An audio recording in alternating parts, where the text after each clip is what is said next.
as you only can do in Arizona by sitting in the shade. And today I want to talk about competition because I think a lot of people get competition wrong. A lot of people are fixated on beating the competition, but what does that actually mean? Does that mean you're going to outwork somebody? You're going to provide a better offer? And we'll think about a couple examples. Think about Coca-Cola and Pepsi, right? They're competitors technically. They're competing for the same market share in a similar market, obviously. They're both soft drinks. But Pepsi understood that they couldn't beat Coke, so to speak. They couldn't be better than Coke, because what does that even mean? It all comes up to personal preference. So what Pepsi did is they differentiated themselves from Coca-Cola. That's what they did. They became the choice of a new generation. That's what Pepsi did. Rather than trying to beat Coca-Cola on flavor, it had been a staple in America for so long when Pepsi emerged as a competitor.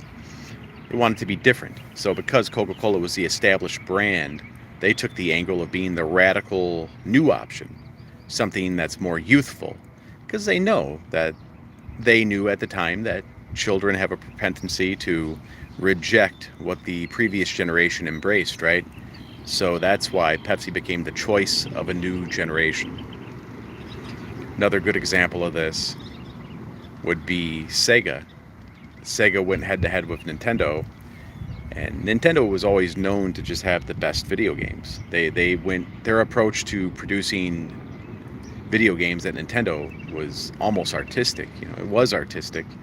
They were very dedicated to making games that would have replayability. That's definitely what they were doing. And before Sonic, Sega didn't really have a leg to stand on. So for a long time, Sega never really advertised having better games than Super Nintendo or the NES. What they advertised was they had better graphic chips. Imagine that. That's what the whole marketing for Sega was. It said our graphics are better. Our semiconductors and our chips inside of the machine are better than Nintendo, so you should want it. And that's where the bit wars came from, the 16-bit, 32-bit, culminating with 64-bit. It was such a big deal. Kids would argue with each other on the playground when I was young about, oh, well, Sega Genesis is better because it's 16-bit. How would they even know that? Because Sega promoted it, because they had to differentiate themselves. And that's the way they did it. They made people care about what was under the hood of the console rather than the actual games that they could play on it. And obviously they hit a home run with Sonic, so there's that as well. But can you imagine that kids would argue about the number of bits that were in the graphics? I could remember arguing with kids about Nintendo 64 because everyone who had a 64 kind of knew that they were starting to lose a hold on the market, Nintendo, at that time. So you would argue about choppy graphics because the graphics on PlayStation were a little bit choppy. So you might say something, yeah, well, Nintendo doesn't have the best games, but the graphics on the PlayStation, they're choppy. That's how you differentiate. And that's how you have to differentiate if you're going to try to be a personal brand or a YouTube channel. Do you really want to go out there and cookie cutter somebody else's approach? And you're basically going to become a tribute band to that other creator. So if you're trying to be Mr. Beast and you go out and you try to do these competitive style videos like Beast, you try to copy Mr. Beast's viral thumbnails. I keep seeing this viral thumbnail. People will advertise that AI will make your viral thumbnail. It's so inauthentic. So basically what you would become is like a dollar store version of Mr. Beast. That doesn't make money.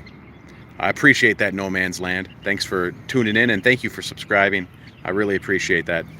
So this is what I'm talking about, is that there is no competition, because you're your own competition, really. Your competitor is your ego and your discipline. That's who you're in competition with. So, for example, Mr. Beast, he's at the top of the YouTube game. He's one of many.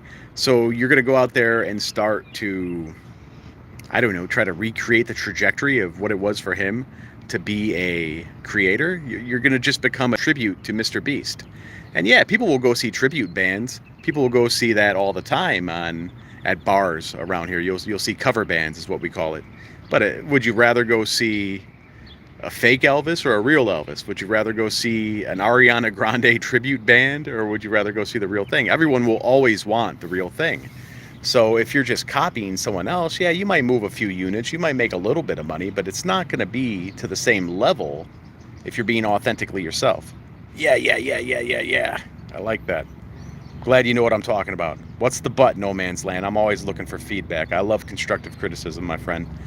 The deal is that if you are being a tribute to Mr. Beast or any of these creators, you'll probably get a little bit of attention, but it's going to just be a small percentage of what the actual thing actually gets. It's kind of like when you go to the grocery store. We talked about Coca-Cola and Pepsi earlier on this. When you go to the grocery store, you could get Frosted Flakes with Tony the Tiger on the box, or you could get Sugar Flakes with Bob the Bear on the box, right? Technically it's the same ingredients, technically it's the same thing, but it's not the same thing. It's not the same thing. I don't understand that question, my friend. That's cool though. Even they call it bacon bits, right? It's not real bacon. It's imitation bacon. Oh man, Alan from The Hangover. That's better than JD Vance. People call me JD Vance sometimes. That's a rough one. My own mother calls me JD Vance, but I'll take Alan from The Hangover, bro. I love Vegas. Love Vegas. And even like Vegas, there's Laughlin, Nevada. If you're not from the Southwest, maybe you don't know what Laughlin is. Laughlin's almost Vegas, but not quite. It's a cheap imitation. You could go to Laughlin and you can gamble and you can stay in a hotel. They even have their own Tropicana down there. They have their own Golden Nugget, but it is an imitation Las Vegas. So the whole point of this talk, I appreciate that. Thank you for saying that about my shirt. I appreciate it. Everyone likes the Reptar shirt. And I appreciate that compliment about the glasses before as well. They don't even make these ones anymore. These were not, I think they're knockarounds. Yeah, they were Vegas glasses. I love Las Vegas. Point is this: if you're setting out to be a creator, you can make a full-time income off being a creator, but really you need to be yourself, and that's going to be a long road. So many of these different people that sell courses, they make it as if you're going to just flip a switch and you're going to become independently wealthy with your YouTube channel. And a lot of those guys aren't even necessarily telling you how to monetize a YouTube channel. They're talking about the partner program. I've never made any money with the partner program, but I haven't paid a single bill in the last 9 years without YouTube money. It's all been YouTube money, but none of it's come from YouTube. Now, I don't like cheese too much. I eat a lot of beef jerky, my friend. Cheese is not that great for you. It's kind of inflammatory. But I'll be honest, a lot of times I do stop off at the QT, get one of them chicken rollers, and there are cheese inside the chicken rollers. 100% you're talking about your case. I care about your health, so be vegetarian. Nah, I like meat, bro. You don't like steaks, bro? You gotta have yourself a filet from time to time. Come on now. What are we working hard for if we don't have a filet from time to time? I don't want to eat a vegan steak. I don't have any problem with vegetarians or vegans, and it's definitely, I mean, there's some days when you should probably eat vegan and not eat any animal products. That's probably a great thing. I think we're more wired for that anyway. It's not like in nature and in the prehistoric times we'd have access to beef every day, right? So yeah, definitely you shouldn't be eating an abundance of meat every day, but come on, man. I care about my health too, but I also care about my mental health. And that's where the filet comes in, man. You get yourself a nice filet, medium rare. You can't beat it, dude. Can't beat it. You're not going to be able to do that with textured tofu. It doesn't taste the same. 100% you're talking about your case. Not sure what that means. That's an interesting take, and I would like to know more about that. Because I'm talking about the case of every creator I've ever worked for. Whenever they've injected their own authenticity into it, they always win. And it's, like I said, it's not an immediate thing. It's not an immediate win, okay? It's not going to be overnight. The channel that I took to 1 million subscribers, we didn't do anything for like the first 6 months. We were barely getting any views. It sucked, man. It really sucked. But I had already been in the game at that point for, I think, 6 or 7 years. So I knew it's a bit of a uphill battle. Vegan once breastfed, so proves my point. Cool. It's an uphill battle. Can't expect instant success, and that's, I guess, why people tease the idea of going viral, right? You'll see all these little AI things where you can make a viral thumbnail. We're gonna make you a viral thumbnail, right? Virality, trying to become a successful creator by going viral, is like trying to become a wealthy person by playing the lottery. It can happen, but in most cases, it's not in your odds. The odds aren't on your side. And also, what happens to most people that win the lottery? They're usually broke within 5 years, easily. And it's the same thing when people go viral. They're usually forgotten within 5 months, let alone 5 years. I mean, what's the Haktua girl up to, man? She pumped that crypto gimmick, and now we don't hear from her, right? Who knows what that was all about? That was pretty peculiar, pretty weird. So, if you really want to be a full-time creator, and not everybody wants to be, it's an abnormal life to begin with. You're going to be working a lot. That's the truth of it. Especially if you're managing other people's channels. You're going to be working around the clock, bro. So you got to really love the process. I know that that's a meme to say that, but that's the actuality of it all. It's not an instant process, and you have to really love what you're doing. So I cringe when I see a lot of these different people on Instagram selling courses about automation, YouTube automation, faceless YouTube channels, right? Oh, you're going to make $40,000 a month. Yeah, you could, probably.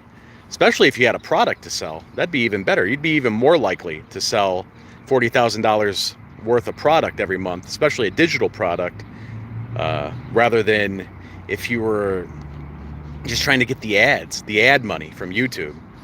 There's not a ton of money in that. I mean, again, yeah, if you're Mr. Beast, but we're talking about the exception to the rule, not the actual rule. I was running a golf channel for years, okay, with my partner. We'd easily, these golf courses that we'd sell online, not a golf course, a golf online course, online lessons, you'd easily make $70,000 a month with this stuff. But it's because we were pumping a YouTube channel. So you'd give value in the YouTube videos, and hey, if you like this video, go ahead and click this link. You could take a free assessment. We'll take a look at your swing, and we'll let you know where you're losing power in your backswing and your downswing, different things like that. So you're giving value, but you have that digital product to sell, and that digital product might only be $20.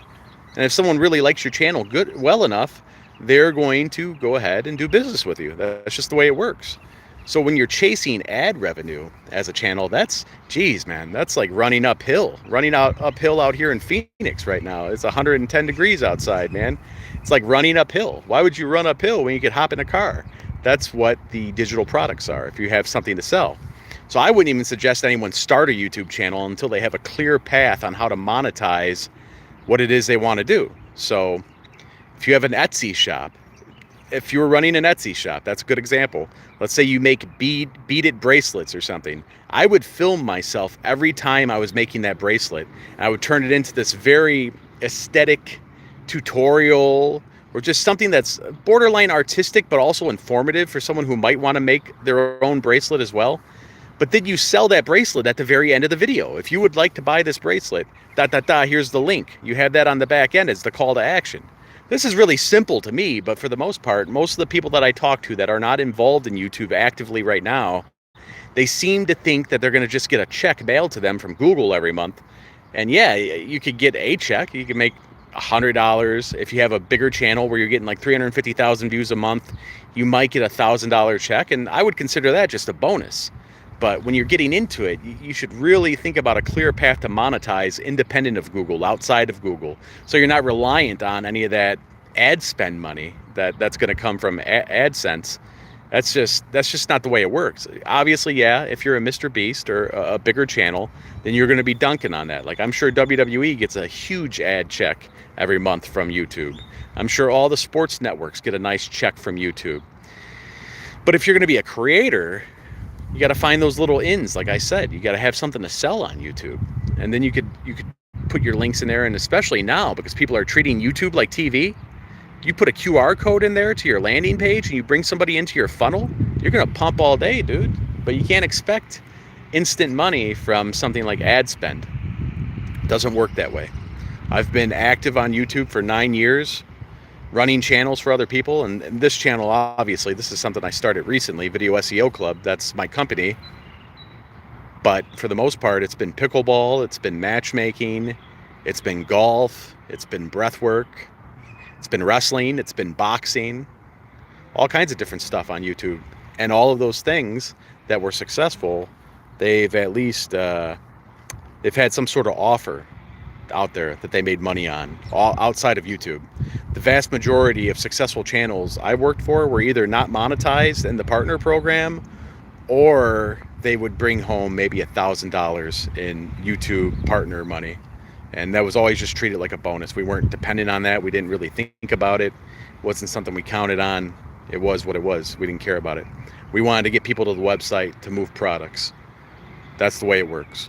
So I think I'm going to start to head back into the office. It's hot out. Let's see. I don't know what that means, Cisco.